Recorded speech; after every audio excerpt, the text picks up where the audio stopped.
Studying the health of our oceans and climate, a private astronaut crew heads home from the space station, and some mission milestones for our Lucy spacecraft. A few of the stories to tell you about this week at NASA.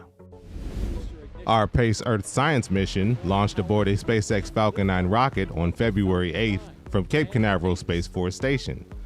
The mission will help us better understand how our oceans and atmosphere exchange carbon dioxide, measure key atmospheric variables related to air quality and Earth's climate, and monitor ocean health, in part by studying phytoplankton, tiny plants and algae that sustain the marine food web. Follow the mission at blogs.nasa.gov/pace. On February 7th, a SpaceX Dragon spacecraft carrying the 4-person crew of Axiom Mission 3 undocked from the International Space Station to begin the crew's return trip to Earth.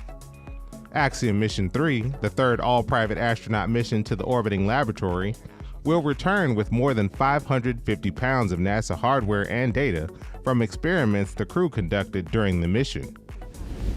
Our Lucy spacecraft recently completed the second and largest planned main engine burn of its 12-year mission. These burns, combined with the mission's second Earth gravity assist maneuver targeted for December 2024, will help Lucy transition from its current orbit around the Sun to a new orbit that will carry it beyond the orbit of Jupiter and into the realm of the never-before-explored Jupiter-Trojan asteroids. On February 3rd, our Juno spacecraft made a second close flyby of Jupiter's moon Io. Like Juno's previous flyby of Io in late December 2023, this second pass took Juno about 930 miles above Io's surface. The twin flybys were designed to gain new insight into how the moon's volcanic engine works and investigate whether a global magma ocean exists under the moon's rocky, mountainous surface.